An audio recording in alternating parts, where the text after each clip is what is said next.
હાથ ઊંચા માથા ઉપર બે ઊંચા પાણી ભરો અરે બસ ચલો આપણે આ પક્ષી વિશે શીખવાનું છે હો શેના વિશે પક્ષી વિશે તમે પક્ષી જોયા છે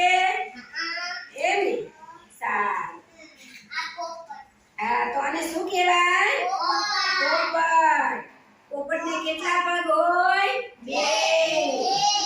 પોપટને આંખ હોય બે પોપટને મોઢું હોય એક પોપટને જે હોય પાંખ પાંખથી આનો પોપટ ઉડે પોપટનો કલર પોપટી કલર કેવો કલર પોપટી કલર પોપટી શું ખાય ટામેટું મરચું આવું બધું ખાય ને ફળ ખાય છે ટામેટું તો બહુ જ વાળું અને મરચું બહુ વાળું બરાબર આને શું કહેવાય મોર તમે સવારે વહેલા મોરને દાણા નાખવા છો ચબૂતરે અહીંયા આવા મોર આવે છે ને તો આને કહેવાય મોર હા પેપર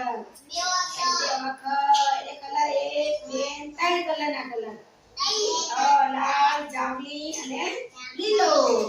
અને શું કહેવાય મોર જેન્સુબા શું કહેવાય મોર દીદી શું કહેવાય દીદી શું કહેવાય મોર સરસ છોકરા તો ડાયર છે આને શું કહેવાય પક્ષી કહેવાય શું કહેવાય પક્ષી સરસ ચકલી કબૂતર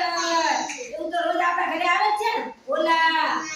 આને બધાને પક્ષી કહેવાય આપણા ઘરે પાણી લેવાનું પક્ષીને પીવા માટે આપણું બધાની ચકલી દાણા નાખવાના